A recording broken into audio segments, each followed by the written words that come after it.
नमस्ते। My soul purpose my soul mission में आप सभी का स्वागत है। आज मैं फिर से आपके सामने प्रस्तुत हुई हूँ अपना छोटा सा सोल पर्पस करने के लिए, जिसके लिए मैं ग्रैटिट्यूड पे करती हूँ यूनिवर्स को, हमारे गुरु को। और आइए हम शुरुआत करते हैं। सबसे पहले 3 बार ओम की ध्वनि के साथ।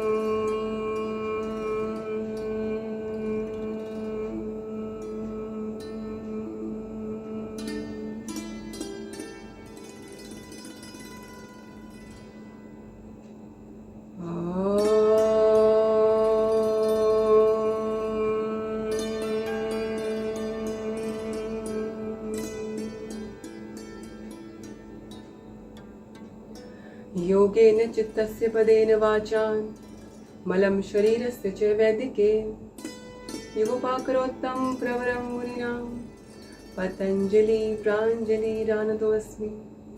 ओम शांति शांति शांति। ओम।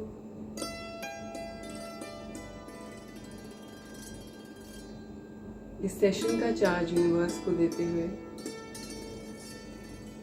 चलिए सबसे पहले शुरुआत करते हैं विरेचन गति के साथ। ये विरेचन गति विरेचन क्रिया भी होती है, और इससे आप सभी को पता है कि लास्ट टाइम जैसे मैंने बताया था, इसको आप जो न्यू बिगनर्स हैं, न्यू बिगनर्स इसे 13-14 टाइम्स कर सकते हैं, और जिनको आदत हो जाए वो फिर 50 टाइम्स भी इसको स्ट्रेच कर सकते हैं। एक बार में आप 50 टाइम्स। तो आइए शुरू करते हैं। मुष्टिका बंद करके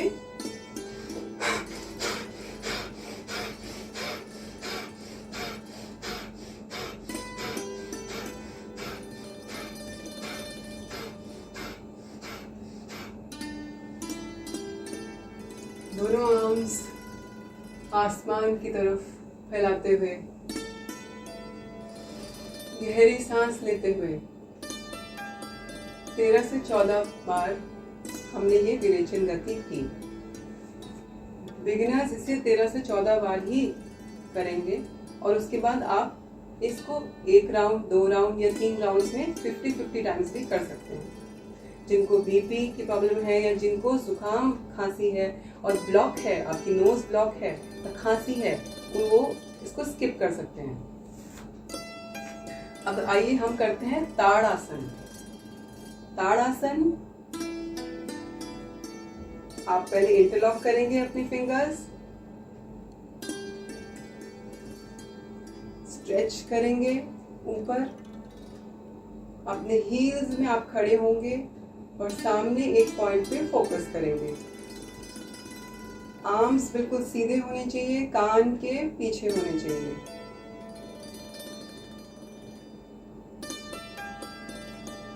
आप ये 2-3 बार कर सकते हैं। बच्चों के लिए ये ताड़ासन बहुत ही बेनिफिशियल है, क्योंकि वो उनकी हाइट इंक्रीज करता है, और बड़ों के लिए भी, क्योंकि ये आपको पूरी बॉडी का स्ट्रेच देता है। आपके आर्म्स स्ट्रॉन्ग होते हैं, आपका डाइजेशन भी, अगर आपको कोई कॉन्स्टिपेशन की शिकायत है, आप सुबह सुबह ताड़ासन करें। जैसे ही आप ताड़ासन करेंगे, और भी जो 2-3 आसन में आगे आपको बताऊंगी वो करेंगे, तो आपका पेट हमेशा साफ रहेगा। तो आइए ताड़ासन के बाद हम करते हैं, ये एक निरापद एक आसन है, यानी निरापद यानी ये सभी कर सकते हैं। हाँ, अगर जिनको आपकी हील्स में कोई इंजरी है, या आपको कुछ भी अगर और दिक्कत हो रही है करने में, तो आप इसको स्किप कर सकते हैं। ताड़ासन के बाद हम करेंगे मृणाल आसन। मृणाल आसन में आपको फिर से ऊपर स्ट्रेच करते हुए अपनी बॉडी को लेफ्ट और राइट झुकाना है।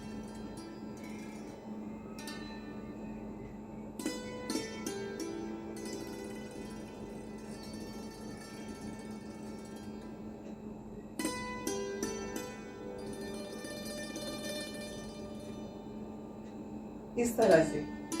इसमें आपको अपनी हील्स ऊपर नहीं करनी है, हील्स नीचे ही रहेंगी। और मृणाल आसन में आप देखेंगे आप बहुत अच्छा स्ट्रेच फील करेंगे। आपके सारा आपका जो बॉडी फैट है जो साइड्स में है वो भी आप रिमूव कर सकते हैं मृणाल आसन से। मृणाल आसन के बाद हम करेंगे सुगम सर्प आसन। सुगम सर्प आसन के साथ साथ हम उसका एक काउंटर पोज भी करेंगे। सुगम सर्प आसन करने के लिए आप अपने दोनों पाम्स को इस तरह से प्लेस करेंगे और पीछे की तरफ झुकेंगे।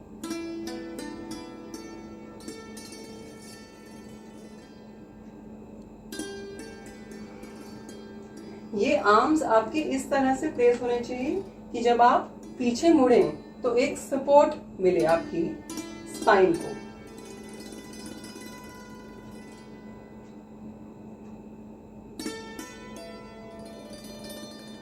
और इसका काउंटर पोज हम करेंगे विभक्त हस्त पाद आसन। यानी आपने दोनों पैरों को स्ट्रेच करना है और इन दोनों हाथों को लूज छोड़ देना है और गहरी सांस लेते हुए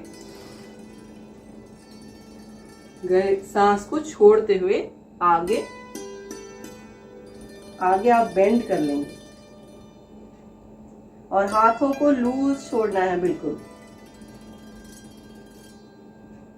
सिर बिल्कुल ढीला छोड़ देंगे, हाथों को लूज छोड़ देंगे। अगर आपके हाथ जमीन से छू भी रहे हैं तब भी उन्हें लूज छोड़ दीजिए। सुगम सर्प आसन के बाद ये हमारा एक काउंटर पोज है। तो आपको अगर कोई ज्यादा स्ट्रेच फील होता है कमर में और आपको दर्द महसूस होता है तो ये सुगम सर्प आसन करते हुए आप एक काउंटर पोज होता है तो वो जो दर्द है वो थोड़ा सा आपको उसमें रिलीफ मिलेगा। तो ये था विभक्त हस्त पाद आसन। इसमें आपके दोनों लेग्स ज्यादा स्ट्रेच नहीं होंगे, थोड़े से स्ट्रेच होंगे इतने।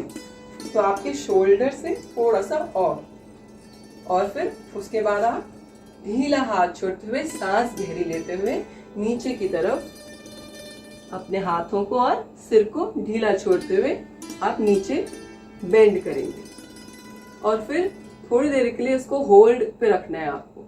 ऐसा नहीं करना कि आपको कुछ भी ताकत लगानी है। तो ये भी एक निरापद क्रिया है, ये भी एक निरापद आसन है, ये भी हर कोई कर सकता है। हाँ, अगर आपको कुछ भी कहीं पर भी पेन फील होता है और आप फर्स्ट टाइम ये कर रहे हैं तो आप थोड़ा सा इजी लेते हुए करें। कोई भी आसन जो आप पहली बार कर रहे हैं उसमें आपको जल्दबाजी बिल्कुल नहीं करनी है। तो अपना ख्याल रखते हुए आपको धीरे धीरे धीरे धीरे ही आगे बढ़ना है। इसके बाद हम करेंगे सर्वांग पुष्टि। ये मैंने लास्ट टाइम भी करवाई थी। सर्वांग पुष्टि यानी सर्वांग गति भी हम इसको कहते हैं। सर्वांग पुष्टि क्योंकि ये जो गति है ये हमारे सारे अंगों को पुष्ट करती है, हमारे सारे अंगों में एनर्जी भरती है। तो इसमें हमने क्या करना है, पुष्टिका बंद, हाथ ऊपर लॉक और आपका सिर लॉक्ड रहेगा। तो ये दोनों हाथ कान के पीछे होंगे और गहरी सांस लेते हुए पैरों को फैलाते हुए नीचे आएंगे और फिर से सांस छोड़ते हुए फिर से सांस लेते हुए एंटी क्लॉकवाइज और क्लॉकवाइज।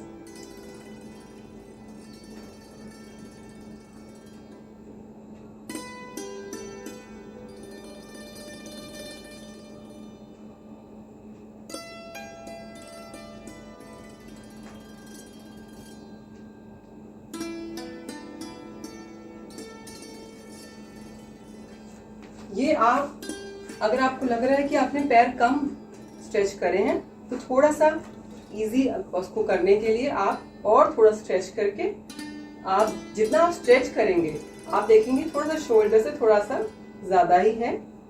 और इसको आप जब करेंगे आपको करते हुए भी आपको अच्छी एनर्जी फील होगी, आप काफी एनर्जेटिक फील करेंगे, फ्लेक्सिबल बॉडी हो जाएगी। और जैसे जैसे आप इसको आगे बढ़ाते रहेंगे, आप करते रहेंगे ये आसन, आप देखेंगे कि आपकी बॉडी एक्चुअली बहुत फ्लेक्सिबल होगी और आप बहुत अच्छी अपने अंदर एनर्जी फील करेंगे। इसके बाद हम करते हैं रेखा गति। एक और मैं प्रिकॉशन देना चाहूंगी, जब हम सर्वांग गति करें, सर्वांग पुष्टि करें, तो उसमें आपको देखना है कि अगर किसी को सर्वाइकल का कोई भी पेन फील हो रहा है या आपको बैक में अगर पेन है ऑलरेडी और बैक पेन बहुत ज्यादा है, तो आप इसको स्किप कर सकते हैं या आप इसको ना ही करें तो अच्छा है। अगर आपको कुछ भी फील होता है, ऐसा पेन कहीं भी ऐसा कुछ फील होता है कि आपको लगे कि नहीं मुझे ये नहीं करना चाहिए, तो आप उसको छोड़ सकते हैं और इसके अलावा जो आसन है वो आप कर सकते हैं। तो अब हम करेंगे रेखा गति। रेखा गति एक फोकस वाली गति है। तो हमने इसमें सबसे पहले क्या करना है, मैट में आप सबसे पीछे चले जाएं अपने और अपनी आंखों को बंद कर दीजिए और हाथों को अपने थाइज में इस तरह से जोड़ दीजिए। आंखें बंद करते हुए आपको एक इमेजिनरी लाइन अपने आगे इमेजिन करनी है, एक ऐसी लाइन जिसपे आप आंखें बंद करके चलेंगे। तो ये एक फोकस वाली गति है, जहां आपको फोकस करना है आंखें बंद करके और इमेजिन करना है कि आपके आगे एक लाइन है। आप आगे 5 स्टेप्स जाएंगे और फिर वहीं से पीछे 5 स्टेप्स आएंगे।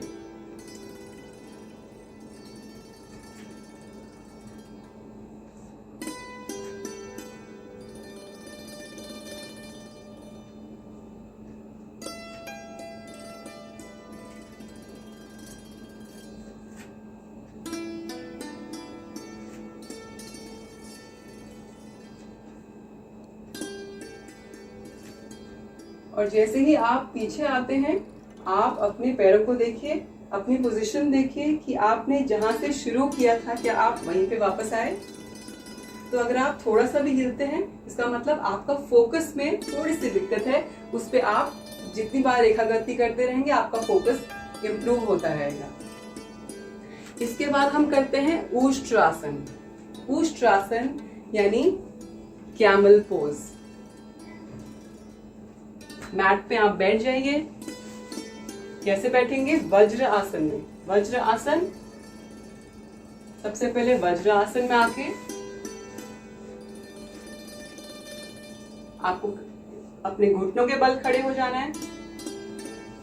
थोड़ा सा पैर वाइड हो जाएगा। हील्स आप ऊपर भी कर सकते हैं, नीचे भी कर सकते हैं। ऊपर करेंगे, शुरुआत में आप ऊपर ही कीजिए।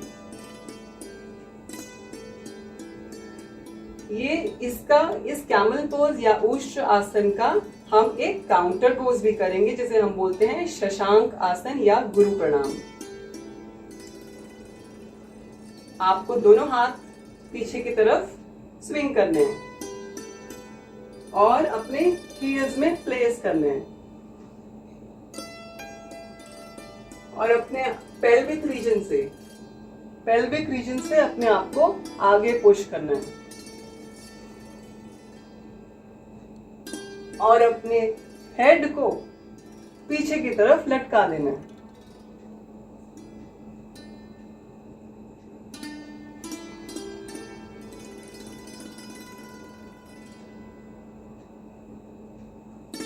यहाँ पर आप 10 सेकेंड्स टू 15 सेकेंड्स जो शुरू में कर रहे हैं वो थोड़ा सा कम होल्ड करेंगे और धीरे धीरे जब आपको आदत हो जाए इस आसन की, तो आप इसे थोड़ा ज्यादा 15-20 सेकेंड्स भी होल्ड कर सकते हैं। इसके सीधे बाद, क्योंकि आपको इसमें स्ट्रेच फील होता है अपने बैक में और गर्दन में, तो जिनको सर्वाइकल के कोई इशू है वे ये आसन स्किप कर सकते हैं और जिनको बैक पेन है वो इस आसन को इजी तरीके से भी कर सकते हैं। एक इजी तरीका है, आप अपना हाथ ऐसे प्लेस कर दीजिए, हील्स ऐसे इस तरह से या फिर इस तरह से आप रख सकते हैं सीधे, और आपको पाम्स को यहाँ प्लेस नहीं करते हुए, जिनका बैक पेन है वे इसको इस तरह से करें। गहरी सांस लेते हुए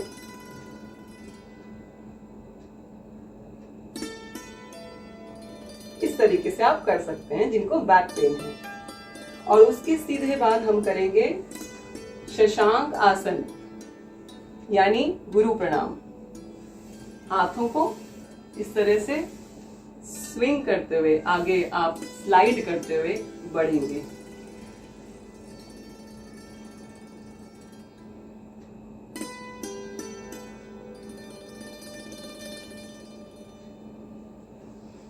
और आपका माथा आपके मैट में टच करेगा, तो आपके हाथ पूरे स्ट्रेच होंगे। आपकी कमर में थोड़ा जो भी स्ट्रेच आया था उसमें आप रिलीफ महसूस करेंगे। रेखा गति करी, उष्ट्रासन किया, उसके बाद शशांक आसन किया, और अब हम करते हैं वक्र आसन।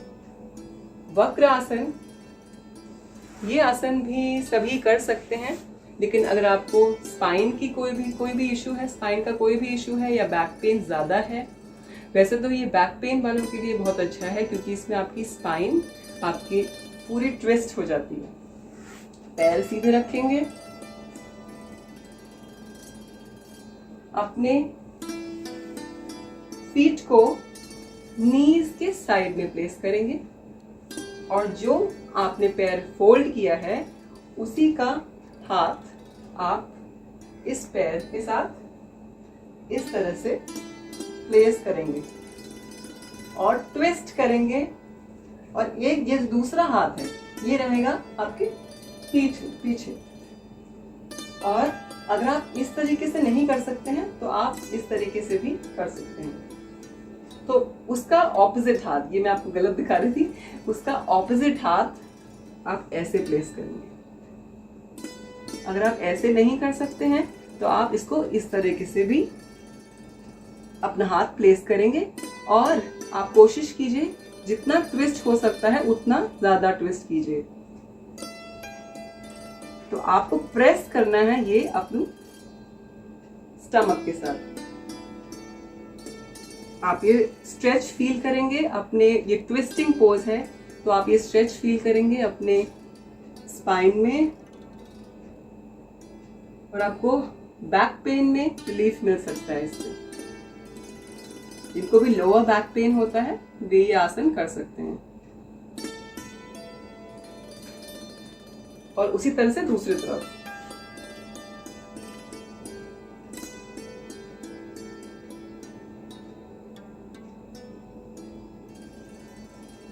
आपका जो हाथ आप पीछे प्लेस करेंगे वो हाथ सीधे होना चाहिए ताकि आपका जो स्पाइन है, आपका जो बैक है वो सीधा ही रहे।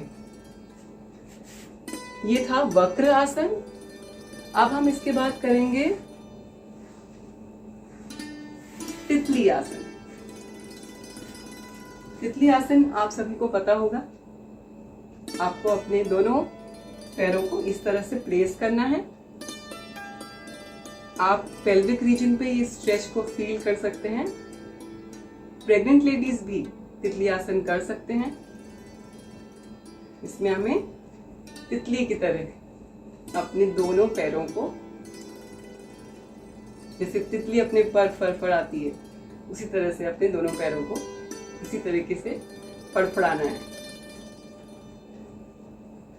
और जब भी आप कोई भी आसन करें आप खुश रह के कीजिए। एक पॉजिटिविटी अंदर होनी चाहिए कि मैं अपनी इस जर्नी को पूरा करने जा रही हूँ, मैं बहुत पॉजिटिव हूँ। पूरी खुशी और आनंद के साथ सारे आसन, और ये योग ही हमें खुशी देने वाला है। ये योग हमें हमारे परमपिता परमेश्वर से मिलाने वाला है। योग का मतलब ही ये होता है यूनियन। सबसे पहले हमें खुद से यूनियन करना है। तो सारे आसन में हम बहुत आनंद के साथ करेंगे, बहुत खुशी के साथ करेंगे। तितली आसन को आप 50 टाइम्स भी कर सकते हैं। बीच में थोड़ा सा ब्रेक देके अपने आप को, उसके बाद फिर से शुरू कर सकते हैं। ये सारे आसन अपनी कंप्लीट इजी तरीके से कीजिएगा। हमें कंपटीशन में नहीं करना, हमें जल्दी सब कुछ नहीं करना, हमें आराम से करना है। हर एक आसन में आराम से आगे बढ़ना है। तो इसके बाद हम आते हैं पवन मुक्त आसन। पवन मुक्त आसन बहुत ही अच्छा है सर्वाइकल। हाँ, अगर जिनको सर्वाइकल पेन है वो अपना हेड ऊपर नहीं उठाएंगे। तो देखिए, आप लेट जाइए मैट में सीधे, एक एक पैर आपको ऊपर उठाना है, सांस लेते हुए फोल्ड कर दीजिए और अपने लेग को ग्रिप करते हुए आपको अपनी नोज को अपने नी में टच करना है।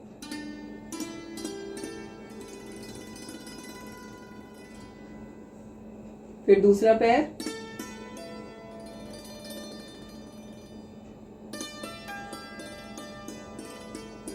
और अब दोनों पैर।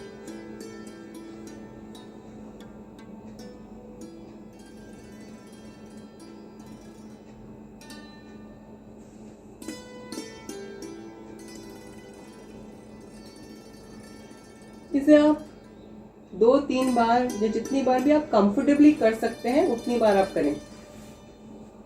हमें ध्यान देने की जरूरत है कि हमें कंफर्टेबली सारे आसन करने हैं। पवन मुक्त के बाद आप थोड़ी देर के लिए, कुछ 10 सेकंड्स के लिए आप शवासन करिए। शवासन में कैसे करना है? शवासन, लेट जाइए, अपने दोनों हाथों को ढीला छोड़ दीजिए, पैरों को ढीला छोड़ दीजिए और सोचिए कुछ पॉजिटिव थॉट्स। फोकस कीजिए थर्ड आई पे। ये एक मेडिटेटिव पोज है। ग्रैटिट्यूड पे कीजिए यूनिवर्स को और गहरी गहरी सांस लेते हुए आंखें बंद कीजिए, अपनी गहरी सांस लीजिए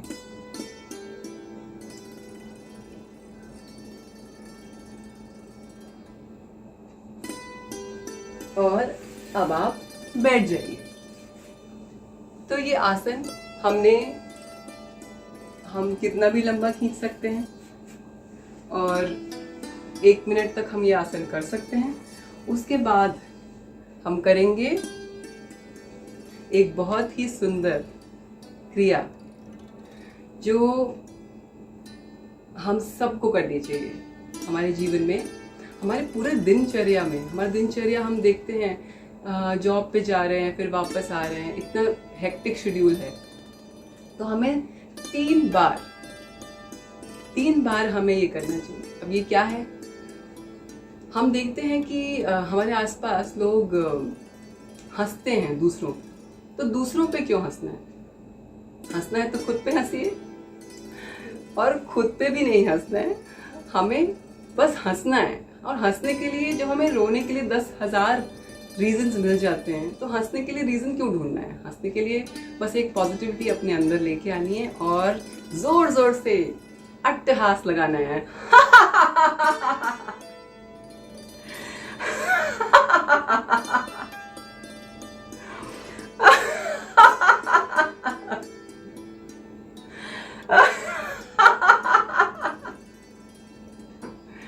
इसे हम 3 बार दिन में कर सकते हैं। अगर हमें कोई पागल कहे तो कह नहीं दीजिए। तो 3 से 4 बार आप ये कर सकते हैं। और अगर आपको कोई अच्छा जोक मिले, उस जोक को शेयर कीजिए और अट्टहास लगाइए। उपहास से अच्छा है कि हम अट्टहास लगाएं और जोर जोर से हंसते हुए अपनी जर्नी पूरी कीजिए। तो इसके बाद हम करते हैं नाड़ी शोधन। सारे आसन जब कंप्लीट हो जाते हैं तो हम बैठते हैं प्राणायाम के लिए, और प्राणायाम में हम करेंगे नाड़ी शोधन। नाड़ी शोधन को हम ऑक्सीजन थेरेपी भी कहते हैं और योगिक ब्रीदिंग भी कहते हैं। तो हम ब्रीद करते हैं पूरा अपने नाभि से। तो आपको अपने फिंगर्स जैसे हम प्लेस करते हैं वैसे ही प्लेस करने हैं। एक नॉस्ट्रिल से सांस लेते हुए दूसरे से छोड़ना है और दूसरे से लेते हुए पहले वाले से छोड़ना है। ये हम 2-3 मिनट तक लगातार कर सकते हैं। नाड़ी शोधन बहुत ही अच्छी ऑक्सीजन थेरेपी है और इसे हमें कभी भी कोई गंदी जगह नहीं करनी चाहिए। कोई भी प्राणायाम जो आप कर रहे हैं उसे आप फ्रेश एयर में कीजिए। अगर आप एसी में कर रहे हैं तो वो तो बिल्कुल भी मत कीजिए। तो प्राणायाम कहीं खुली जगह पे आप कर सकते हैं तो वो बेस्ट रहता है, और वो खुली जगह साफ जगह होनी चाहिए। अब मैं इस सत्र को पूर्ण करना चाहूँगी, और मैं बहुत बहुत धन्यवाद करती हूँ हमारी गुरु का। आप सभी को इंटरनेशनल डे ऑफ योगा की बहुत बहुत बधाई। और मैं ये चाहती हूँ और यूनिवर्स से ये प्रार्थना करती हूँ कि सभी योग को अपनाएं और इसका भरपूर लाभ आप सभी को मिले। तो आइए एक प्रार्थना के साथ इस सेशन को हम एंड करते हैं। सर्वे भवन्तु सुखिनः, सर्वे सन्तु निरामया, सर्वे भद्राणि पश्यन्तु, मा कश्चित् दुःखभाग् भवेत्। ओम शांति शांति शांति ओम।